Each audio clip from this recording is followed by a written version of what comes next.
Hello everyone, एक बार फिर से श्री बालाजी एजुकेशन ग्रुप के ऑनलाइन प्लेटफॉर्म पे आप सभी का स्वागत है। Welcome to all. आज हम पढ़ेंगे फंडामेंटल की 4th क्लास है, फार्माकोलॉजी के बारे में थोड़ा सा पढ़ेंगे। फार्माकोलॉजी फंडामेंटल में है, जीएनएम फर्स्ट ईयर के सब्जेक्ट जो है फंडामेंटल का सब्जेक्ट है, उसमें फार्माकोलॉजी भी है। ठीक है, F1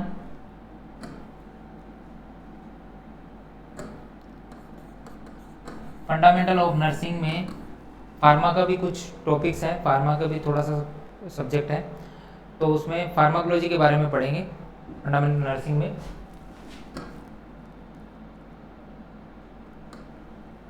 फार्माकोलॉजी फार्माकोलॉजी क्या होती है? तो फार्माकोलॉजी का मतलब है pharmacology from the Greek word से लिया गया है। ये किससे लिया गया है?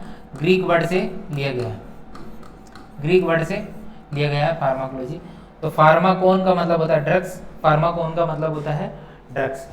फार्माकोन का मतलब क्या होता है? ड्रग्स है, इसका मतलब होता है ड्रग्स। ड्रग्स फार्माकोन का मतलब होता है ड्रग्स, ठीक है। और लॉजेस मतलब होता है स्टडी, स्टडी ड्रग्स की स्टडी करना। मतलब क्या हो गया? ड्रग्स की क्या करना? स्टडी करना।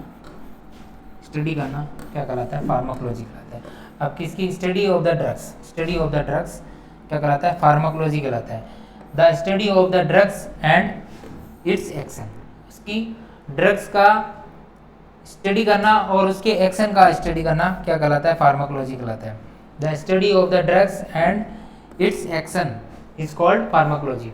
तो एक सिंपल सी डेफिनेशन है, drugs study of the drugs and it's action is called pharmacology. ठीक है, स्टडी ड्रग्स की स्टडी करना, दवाई की स्टडी करना, दवा का अध्ययन करना और उसके एक्शन का अध्ययन करना क्या कहलाता है? फार्माकोलॉजी कहलाता है।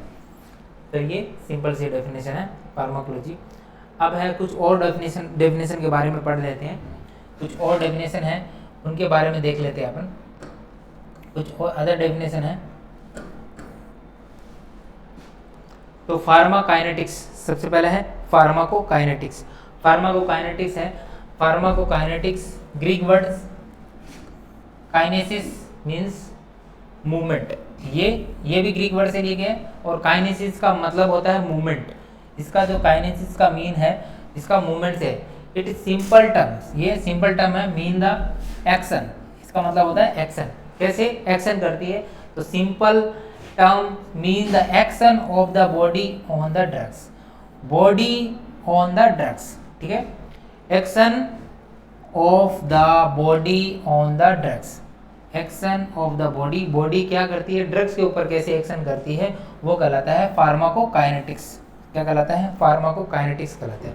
Pharmacokinetics include the study of the drugs absorption, इसमें स्टडी की जाती है कि ड्रग्स कैसे बॉडी के अंदर एब्जॉर्ब होती है, कैसे डिस्ट्रीब्यूट होती है और कैसे इसका मेटाबॉलिज्म होता है और कैसे ये बॉडी से एक्सक्रिएशन होती है, बाहर निकल जाती है। तो इसके अंदर फार्माकोकाइनेटिक्स के अंदर क्या होता है? फार्माकोकाइनेटिक मतलब action of the body on the drugs, action of the body on the drugs. इसके अंदर बॉडी कैसे एक्शन करती है, ड्रग्स के ऊपर बॉडी कैसे एक्शन करती है। तो एब्जॉर्प्शन सबसे पहले, इसके अंदर 4 पार्ट है फार्माकोकाइनेटिक्स के अंदर। इसके अंदर इनकी स्टडी की जाती है कि एब्जॉर्प्शन, ड्रग्स का कैसे एब्जॉर्प्शन होता है, उसके बाद में कैसे इसका डिस्ट्रीब्यूशन हो जाता है, फिर कैसे इसका मेटाबॉलिज्म होता है और कैसे ये बॉडी से बाहर निकल जाती है, एक्सक्रिएशन कैसा हो जाता है। तो ये क्या कहलाता है? फार्माकोकाइनेटिक्स कहलाती है। ये चीज़ क्या कहलाती है? फार्माकोकाइनेटिक्स कहलाती है। ये सिंपल सी डेफिनेशन है फार्माकोकाइनेटिक्स। अब नेक्स्ट है आपके फार्माकोडायनेमिक्स। फार्माकोडायनेमिक, फार्माकोडायनेमिक्स का मतलब है, फार्माकोडायनिक ग्रीक वर्ड से लिया गया है। Dynamic means the powder, Greek इसका मतलब क्या होता है? ग्रीक वर्ड का मतलब होता है पाउडर, ठीक है। पावर, सॉरी पावर से है, पावर इसका पावर कैसे है? तो अब ड्रग्स का पावर पूछे हैं, तो implies the action of the drugs on the body. अब इससे अंदर ड्रग्स का एक्शन बॉडी पे कैसे होता है वो कहलाता है फार्माकोडायनेमिक। तो इसके अंदर आपको याद करना है, उसमें तो था बॉडी टू द ड्रग्स और इसमें ड्रग्स ऑन द बॉडी, ठीक है। उसमें बॉडी ऑन द ड्रग्स था और इसमें ड्रग्स ऑन द बॉडी। तो इसके अंदर डी पहले आता है और डायनेमिक में बीच में डी आता है। तो इस तरह से याद रख सकते हो कि डायनेमिक में डी आता है और यहाँ पे डी आता है, तो ड्रग्स ऑन द बॉडी और उसमें बॉडी ऑन द ड्रग्स। तो ये इसकी सिंपल सी डेफिनेशन है दोनों की, कि इसके अंदर ड्रग्स कैसे बॉडी पे एक्शन करती है वो कहलाता है फार्माकोडायनेमिक। अब है तीसरी डेफिनेशन है pharmacoepidemiology. Pharmacoepidemiology involve the study of utilisation of the drugs and its effect on the large और पॉपुलेशन। तो ड्रग्स का यूटिलाइजेशन क्या है, ड्रग्स का यूटिलाइजेशन क्या है, मतलब उपयोग क्या है, और एक बड़ी आबादी पर इसके प्रभाव का अध्ययन किया जाता है। मतलब इसका यूटिलाइजेशन क्या है, एपिडेमियोलॉजी मतलब फार्माको एपिडेमियोलॉजी का मतलब होता है involve the study of the utilisation. इसका यूज क्या, उपयोग क्या है, इसका उपयोग क्या है, ठीक है, उपयोग क्या है of the drugs and effect on the large of population. जो बड़ी मात्रा में आबादी पॉपुलेशन है उसके ऊपर क्या इसका इफेक्ट है, कैसे इसका इफेक्ट पड़ता है, वो कहलाता है फार्माको एपिडेमियोलॉजी, ठीक है, फार्माको एपिडेमियोलॉजी। ये तीसरी डेफिनेशन है, सिंपल सी डेफिनेशन है। उसके बाद में है फार्माको इकोनॉमिक्स। क्या होता है, फार्माको इकोनॉमिक्स क्या होता है, तो pharmaco economics on the scientific study, एक साइंटिफिक स्टडी है on the scientific study of the drugs की एक साइंटिफिक स्टडी है, ठीक है। फार्माकोडायनेमिक्स क्या है, ड्रग्स की एक फार्माको इकोनॉमिक्स क्या है, इकोनॉमिक्स है एक अध्ययन है, मतलब एक साइंटिफिक स्टडी है on drugs therapy of to another as well as pressing and comparing their cost value, ठीक है। कॉस्ट वैल्यू के ऊपर औषधि की प्रतिक्रिया किसी व्यक्ति के आनुवंशिक संरचना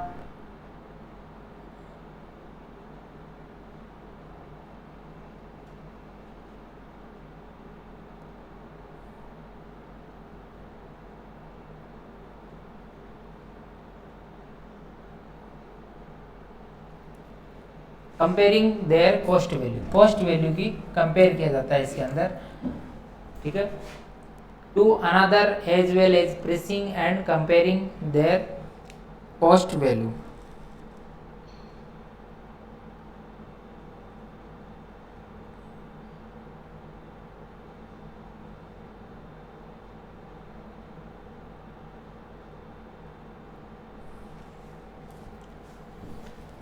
अब नेक्स्ट है इसके अंदर फार्माकोजीनोमिक्स, ठीक है, पांचवा है pharmacogenomics. Pharmacogenomics is a study of that involve the effect of the genetic structure. Genetic structure के ऊपर इसका क्या इफेक्ट होता है, तो genetic structure of an individual and drug response. ये इंडिविजुअल पे ड्रग्स का रेस्पॉन्स कैसा होता है, जेनेटिक इफेक्ट कैसा होता है, जेनेटिक स्ट्रक्चर कैसा होता है, तो वो कहलाती है फार्माकोजेनोमिक्स, ठीक है, फार्माकोजेनोमिक कहलाती है। इसमें क्या होता है कि आनुवंशिक जो संरचना का प्रभाव शामिल होता है, ठीक है। इसमें ड्रग्स की प्रतिक्रिया पर किसी भी व्यक्ति का आनुवंशिक जेनेटिक स्ट्रक्चर क्या होता है वो उसके ऊपर डिपेंड करता है, ठीक है। तो सिंपल सी डेफिनेशन है pharmacogenomic is the study that involve that effect of the genetic structure on an individual on the drugs response. उसके बाद में है थेरापेटिक्स क्या होता है, थेरापेटिक्स यानी चिकित्सा विज्ञान, ठीक है, थेरापेटिक्स यानी चिकित्सा विज्ञान। तो थेरापेटिक्स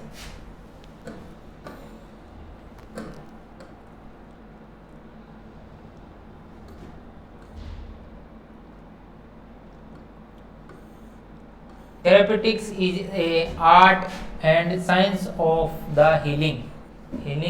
क्या हीलिंग की आर्ट और साइंस है, उपचार करने की एक कला और विज्ञान है।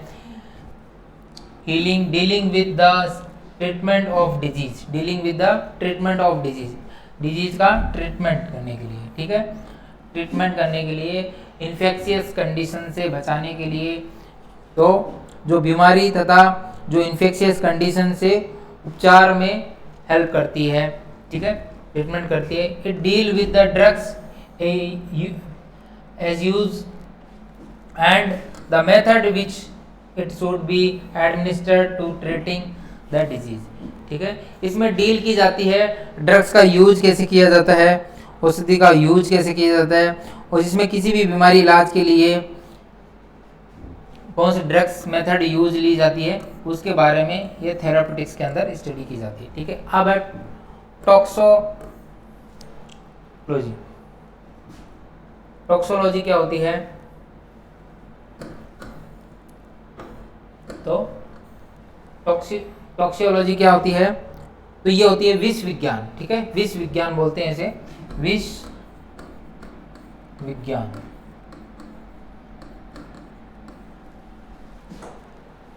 विष विज्ञान बोल सकते हैं इसको। टॉक्सोलॉजी का मतलब हो गया विष विज्ञान, ठीक है। तो toxicology is the study of the adverse effect of the chemicals on living organism. इसका एडवर्स इफेक्ट के बारे में इसकी स्टडी की जाती है, विष के बारे में स्टडी की जाती है कि इसमें उसके प्रतिकूल इफेक्ट क्या पड़ता है, एडवर्स इफेक्ट क्या पड़ता है इसके। Toxicology is the study of adverse effect, ठीक है, उसके प्रति इफेक्ट क्या पड़ता है, adverse effect of chemicals on living organism. जो लिविंग ऑर्गेनिज्म है उसके ऊपर केमिकल का एडवर्स इफेक्ट क्या पड़ता है, वो कहलाता है टॉक्सोलॉजी। अब है ड्रग्स। ड्रग्स किसे कहते हैं? दवा किसे कहते हैं? नेक्स्ट है दवा किसे कहते हैं। तो दवा किसे कहते हैं?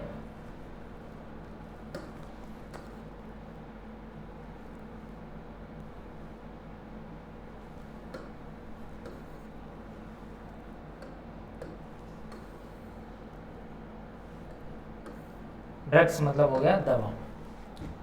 दवा क्या होती है?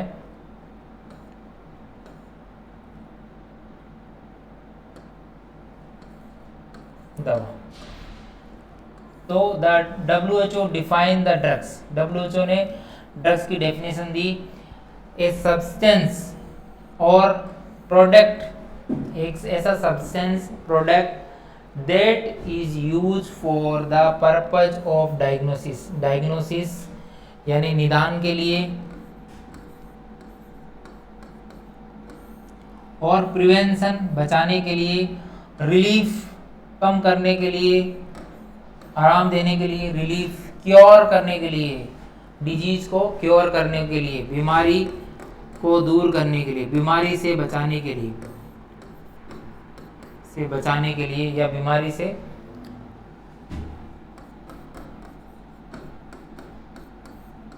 के लिए, किसे? इन मैन और एनिमल, यानी ह्यूमन में, इंसानों में और जानवरों में, जानवरों में भी, ठीक है, जानवरों को भी दवाई दी जाती है और इंसानों को भी दी जाती है, मैन को यानी मनुष्य को भी दी जाती है, मनुष्यों को भी दी जाती है, मनुष्य और जानवरों को एक सब्सटेंस और एक दवा के रूप में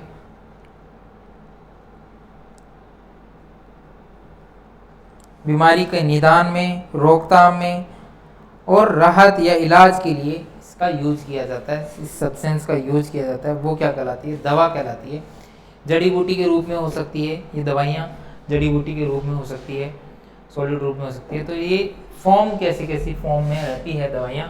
तो ड्रग्स के क्या क्या फॉर्म्स रहते हैं, किस तरह से ड्रग्स बनती है, ड्रग्स के क्या क्या फॉर्म्स रहते हैं, औषधि के प्रकार। तो पहला है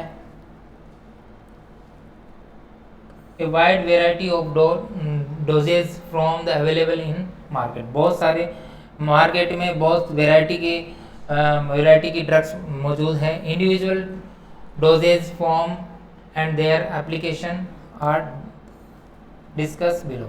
तो कुछ ड्रग्स डिस्कस की गई है इसके अंदर।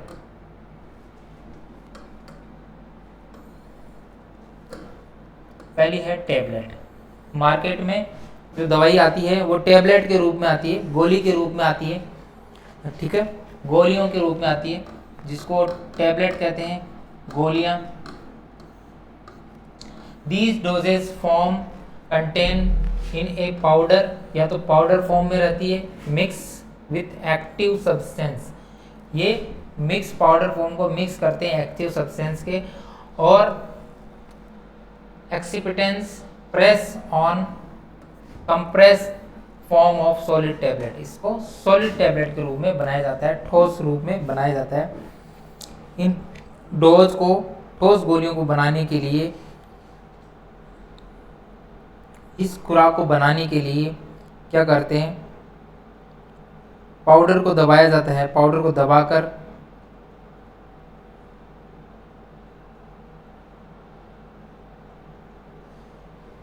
जो पाउडर होता है, या तो उसको सॉलिड किया जाता है, इसको जमा के सॉलिड किया जाता है, या इसको ठोस कर दिया जाता है, तो उससे एक टैबलेट बन जाती है।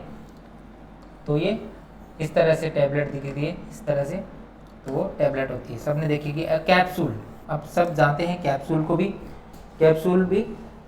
तो these solid of oral dose from the consist of the gelatin sales.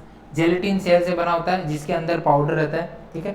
Solid form में रहती है oral doses from consist of gelatin gel, gelatin shell, gelatin जो रहता है उससे बनी होती है जेलेटिन, विच एनकैप्सुलेटेड वन और मोर ड्रग्स विद देम, ठीक है, जो कि कैसी रहती है, कैप्सुलेटेड रहती है, इनके भीतर एक या अधिक दवाइयाँ हो सकती है, एनकैप्सुलेटेड होती है। लोजेंस, तीसरी है लोजेंस। लोजेंस जो तीसरी दवाई है, लोजेंस जो होती है वो टॉफी की तरह होती है, जो चॉकलेट होती है ना उसकी तरह है। These solid oral doses form the compress of sugar and gums, sugar and gums, यानी ये कैसी होती है, टॉफी की तरह होती है, जो चॉकलेट रहती है, टॉफी रहती है, उसकी तरह होती है, इसमें शुगर और गम रहता है, ठीक है। सॉलिड ओरल डोज रहती है। उसके बाद में है डस्टिंग पाउडर। चौथा है डस्टिंग पाउडर, जो ये चूर्ण के रूप में रहता है, जो चूर्ण देखा होगा, चूर्ण बोलते हैं जिसको, चूर्ण। दीज आर द फाइन अनसेक्रेटेड और may be performed powder dusted and separate on the body. तो ये पाउडर फॉर्म में होता है, चूर्ण होता है, जैसे कायम चूर्ण वगैरह होता है, कॉन्स्टिपेशन में दिए देखा होगा, तो उस तरह की जो है चूर्ण में भी दवाई आती है। तो ये दवाई की फॉर्म है, किस किस फॉर्म में दवाई आती है, कुछ टेबलेट में आती है, कुछ लोजेंस में आती है, कुछ कैप्सूल में आती है, तो वो पढ़ रहे हैं अपन, ठीक है। उसके बाद में है डेंटिफ्रेंस।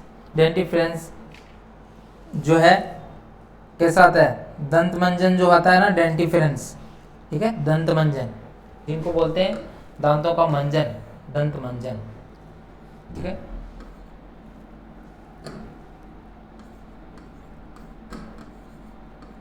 दंत मंजन ये होता है डेंटिफ्रेंस। तो जो दांतों का मंजन आता है दांतों को साफ करने के लिए, वो दंत मंजन के रूप में आती है। These are the available of the paste, paste रूप में आती है, पाउडर रूप में आती है, जेल रूप में आ सकती है, ठीक है। ये कैसे, जेल के रूप में भी आती है, लिक्विड रूप में आती है। Are use for the cleaning और पॉलिशिंग द टीथ, दांतों को साफ करने के लिए, पॉलिश करने के लिए यूज में लिए जाते हैं, टूथब्रश के साथ में भी यूज में ले सकते हैं, ठीक है। तो ये होते हैं कैसे, दंत मंजन, डेंटिफ्रेंस। उसके बाद में है नेक्स्ट आपके ऑइंटमेंट। ऑइंटमेंट, ऑइंटमेंट आती है क्रीम की तरह, ठीक है। ऑइंटमेंट आती है मलहम, ठीक है, इसको आप मलहम बोल सकते हैं हिंदी में, मलहम। These are the semi solid preparation, ये कैसी होती है, सेमी सॉलिड प्रिपरेशन रहती है, ना तो सॉलिड होती है ना लिक्विड होती है। तो semi solid preparation with a greasy texture, greasy texture होता है इसका, and the apply on the skin, rectum और नेजल मुकेसा, ठीक है। ये कहाँ कहाँ पे अप्लाई की जा सकती है, स्किन के ऊपर, अगर स्किन के ऊपर, फेस के ऊपर देखो पिंपल्स वगैरह हो जाते हैं, ऑइंटमेंट लगा सकते हैं।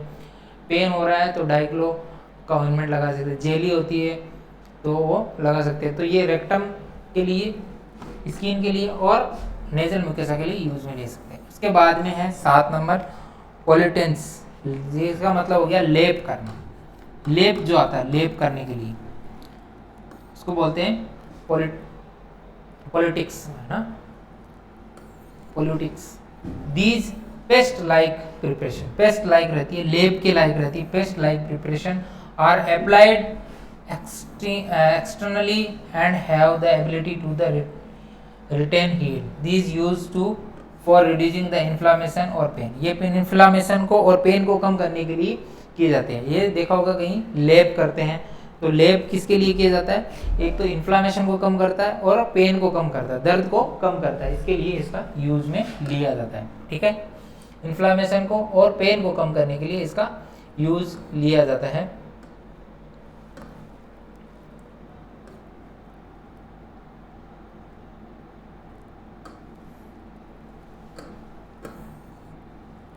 उसके बाद में आता है सपोजिटरीज, सपोजिटरीज, ठीक है, suppository. These solid dose from the produce local और सिस्टमेटिक इफेक्ट। ये लोकल इफेक्ट दिखाती है, सिस्टमेटिक इफेक्ट और दिखाती है। सॉलिड डोज रहती है, सॉलिड फॉर्म में रहती है।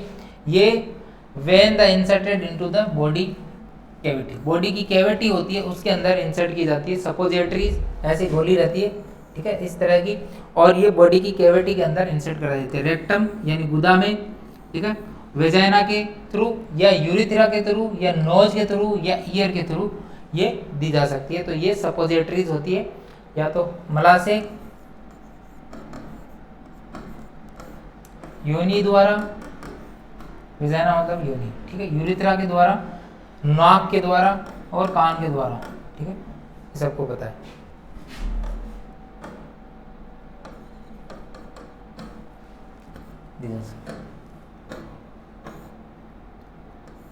नाइन नंबर है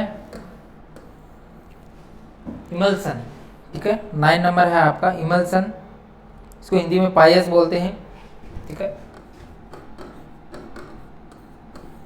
These are the biphasic systemic containing the internal phases in the form of the minute and drops, ठीक है, disappear at the external phases।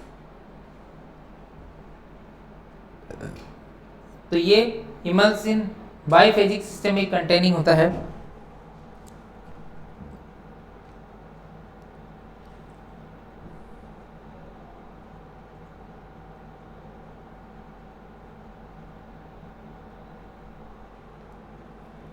बूंदों के स्प्रे के रूप में इसे देखा जाए, बूंदों के रूप में, है ना, बूंदों के ड्रॉपलेट के रूप में बॉडी पे फैला दिया जाता है एक्सटर्नल फेज पे, और इसका यूज किया जाता है इमल्सन को बोलते हैं उसको। उसके बाद में होते हैं सस्पेंशन, 10 नंबर है suspension. These are the biphasic system, ये भी biphasic system है, in which the finally divided in soluble solid material are suspended in the liquid medium। इसको लिक्विड मीडियम में फैला दिया जाता है, ठीक है। तो ये कैसा हो जाता है? लिक्विड है, ग्लिसरीन ठोस पदार्थ निलंबित हो जाता है, लिक्विड मीडियम में हो जाता है, तो ये सस्पेंशन है। उसके बाद में है सिरप, सिरप में रहता है जैसे कप सिरप वगैरह रहती है। दीज आर द स्वीट और विस्कस और concentrated aqueous solution of the sucrose and other sugars. तो ये बच्चों को सिरप देते हैं, जैसे बच्चों को जो मोस्टली सिरप के रूप में दवाई दी जाती है, तो उसके अंदर फ्लेवर वगैरह मिला के मीठी और कर देते हैं, जो इजीली लिए जा सकती है सिरप लिक्विड में, ठीक है, लिक्विड में रहती है।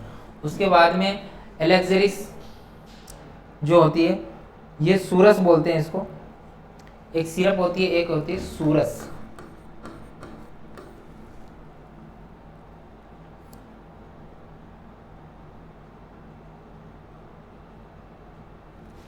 These are the clear, ये साफ रहता है, स्वीट रहता है, मीठा रहता है, एक्रोमेटिक और हाइड्रोएल्कोलिक लिक्विड्स, लिक्विड की तरह रहता है। ओरल कंजप्शन, ये मुंह से लिया जाता है, तो ये भी सूरस बोलते हैं।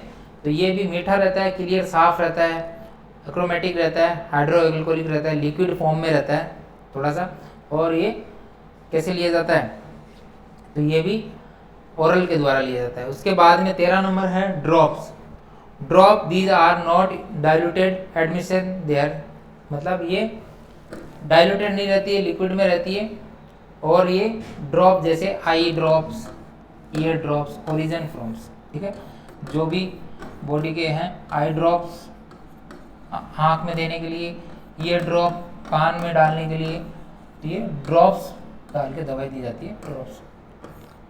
टेंचर्स, 14 नंबर है टिंचर।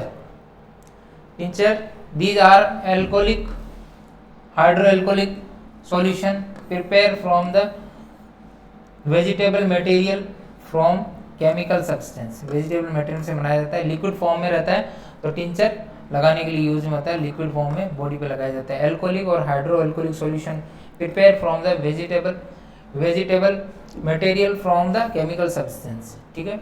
उसके बाद में है इरिगेटेड सॉल्यूशन, इरिगेशन के लिए यूज में आता है, बॉडी के अंदर डाला जाता है, फिर वापस निकाल लिया जाता है। These are solution are the sterile and free from the trojans, are use for irrigation of the body cavities. Body की जो कैविटी है उसको इरिगेट करने के लिए, जैसे बॉडी में डाला जाता है, निकाल दिया जाता है, तो साफ करने के लिए ऑपरेशन, कैविटीज, वुंड्स, जब कोई भी ऑपरेशन करते हैं तब डालते हैं। जैसे TURP करते हैं ना, प्रोस्टेट की सर्जरी करते हैं, TURP करते हैं, transurethral TURP, resection prostate कुछ है इसका, तो ये TURP करते हैं, तब देखा होगा कि इरिगेशन करते हैं, फ्लूइड देते हैं और फिर वापस निकाल देते हैं। और स्टोमक वाश देते समय एनस वगैरह का इरिगेशन करते हैं। तो इस तरह से वुंड हीलिंग में इरिगेशन करते हैं। तो इरिगेशन का मतलब हो गया कैविटी में डालते हैं, फिर निकाल देते हैं, साफ करने के लिए यूज में लिया जाता है, ठीक है। उसके बाद में 16 नंबर है लोशंस। लोशन भी बॉडी पे लगाने के लिए लोशन रहता है। These are the liquid dose from which are the apply externally without friction, ठीक है। बॉडी के ऊपर, स्किन के ऊपर लगाने के लिए, स्किन के ऊपर फ्रिक्शन के तौर पे लगाया जाता है लोशन वगैरह, ठीक है। बॉडी लोशन जैसा होता है वैसा। लिनीमेट्स, लिनीमेट्स होते हैं, कुछ लिनीमेट्स होते हैं, इसको बोलते हैं दर्द निवारक तेल। लिनीमेट को हिंदी में बोल सकते हैं दर्द निवारक तेल। जो तेल रहते हैं वो होते हैं दर्द निवारक तेल होते हैं। ऑर्थो वाले पेशेंटों को देखा होगा, दर्द निवारक तेल देते हैं, ठीक है। ऑर्थो के जो पेशेंट रहते हैं उनको दर्द निवारक तेल देते हैं। These are the fluid, semi fluid और semi solid dosages from the which are apply on the skin. ये स्किन के ऊपर अप्लाई किए जाते हैं, ठीक है। और उसके बाद में है गार्गल्स। गार्गल्स गरारे करने के लिए जो यूज में लिए जाते हैं, लिक्विड फॉर्म में रहती है, ठीक है। ये भी, तो ये गरारे करने के लिए यूज में लिए जाते हैं। These are the concentrated aqueous solution, ठीक है। एक्वस सॉल्यूशन रहता है वाटर जैसा। These are the diluted with warm water, warm water के साथ में जो इसको डाइल्यूट किया जाता है इन प्रोफाइलेक्सिस और for the treating of the throat infection. जो गले का इन्फेक्शन वगैरह हो जाए, यानी गले में कोई इन्फेक्शन हो गया है, टॉन्सिलाइटिस वगैरह ऐसी कोई बीमारी हो गई है, या कोई इन्फेक्शन हो गया गले में, बहुत ही ज़्यादा इचिंग हो गया, घाव हो गया, तो उसको गार्गल करके, बिटाडिन गार्गल वगैरह आते हैं, उससे गरारे किए जाते हैं, उससे वापस थूक दिया जाता है। और ये नमक के गरारे करते हैं, कभी कभी देखा होगा, तो वो भी गार्गल में ही आते हैं। तो इस तरह की भी दवाइयाँ आती हैं जो गार्गल में यूज की जाती है। उसके बाद में माउथ वॉश, मुंह को साफ करने के लिए mouthwash. These are the use for treating of mouth infection, मुंह के इन्फेक्शन को कम करने के लिए। Maintaining oral hygiene, oral hygiene को मेंटेन करने के लिए। These are the similar to the gargle की तरह ही होते हैं, मुंह के अंदर डालते हैं और उसमें गरारे बोलते हैं, और इसको कुल्ला बोल सकते हैं अपन। जैसे मुंह के अंदर डाला और ऐसे ऐसे किया, थूक दिया, जैसे इसके क्लोरहेक्साडाइंस वगैरह के मुंह को साफ करने के लिए, ओरल कैविटी को साफ करने के लिए रहते हैं, तो वो इसमें यूज लिए जाते हैं, ठीक है। उसके बाद में इनहेलर, नेक्स्ट है आपका 20 नंबर इनहेलर, ठीक है। 20 नंबर क्या है? इनहेलर। ये जो सांस लेने के लिए इनहेलर यूज में लेते हैं। जैसे इनहेलर आते हैं ना, पंप वाले इनहेलर, इनहेल करते हैं, मुंह से लेते हैं, नाक से लेते हैं, इनहेलर आते हैं बहुत सारे। तो उसको अस्थमा वाले पेशेंटों के अंदर ना, अस्थमा वाले पेशेंटों के अंदर देखा होगा, अस्थमा के जो पेशेंट रहते हैं, जो दमा के पेशेंट रहते हैं, दमा, उनमें ज़्यादातर यूज होते हैं दमा के पेशेंट, ठीक है। These are the suspension of solution volatile aromatics and the antiseptic substance, they are administered through the nasal, नाक के थ्रू, रेस्पिरेटरी रूट के through, by the inhaling in the form of vapours, hot water surface, ठीक है। Hot water पानी में डाल के भी इनहेल करते हैं, कभी कभी इनहेलर कुछ पानी में डाल के और उसको गर्म करके भाप बन के वो वैसे भी इनहेल करते हैं, पंप के द्वारा भी लेते हैं, तो वो भी इनहेलर होते हैं। तो इस तरह से भी लिए जाते हैं। नेबुलाइजेशन वगैरह में भी इनहेलर के रूप में ही जाता है, वो नाक के, वो जो भाप बन के नाक के अंदर जाती है और नाक के थ्रू रेस्पिरेटरी ट्रैक्ट में जाती है और उस पर ब्रोंक्यूल को डायलेट कर देती है, तो ये ब्रोंको डायलेटर के रूप में यूज होती है इनहेलर वगैरह। इस तरह से ये ड्रग्स के कुछ फॉर्म्स हैं। तो कुछ तो आते हैं टैबलेट के रूप में, यानी गोली के रूप में आते हैं। गोलियां तो आप सबने देखी होगी, बहुत सारी टैबलेट आती है, लाल पीली हरी कलर की आती है, लेकिन उनके अलग अलग नाम रहते हैं। तो पेन किलर रहती है, कुछ अलग रहती है, कुछ एंटीपायरेटिक रहती है, फीवर वाली रहती है कुछ, तो बहुत सारी ड्रग्स रहती है, उनके बारे में अगली क्लास में पढ़ेंगे अपन। तो इस तरह से बहुत सारी ड्रग्स आती है, तो अलग अलग फॉर्म में आती है, कुछ टैबलेट रूप में आती है, कुछ कैप्सूल रूप में आती है। कैप्सूल देखा होगा, 2 कैप्सूल होते हैं, उसके अंदर पाउडर सा लगा रहता है वो कैप्सूल, तो कैप्सूल रूप में आती है। कुछ लॉजेंस जैसी मीठी मीठी गोलियाँ आती है, वैसे आती है।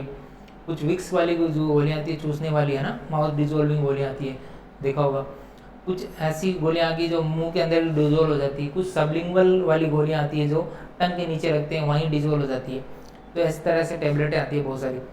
उसके बाद में कुछ पाउडर रूप में आती है, कुछ स्प्रे रूप में आती है। पाउडर के रूप में लगा देते हैं, पाउडर भी लगा देते हैं, इसके अंदर बताया नहीं है। कुछ पाउडर रूप में आती है, पाउडर लगाओ और फिर स्किन के ऊपर लगा देते हैं। कुछ स्प्रे के रूप में आता है, जैसे परफ्यूम वाला स्प्रे आता है ना, वैसे एनाल्जेसिक स्प्रे आते हैं, दर्द वाले स्प्रे। स्प्रे करो आपकी स्किन पे, अगर कहीं चोट लगी है तो वो स्प्रे करेंगे तो वहाँ से वो एरिया को थोड़ा सुन कर देगा और पेन वगैरह नहीं होगा। वो डाइग्लोजेल की तरह काम करता है।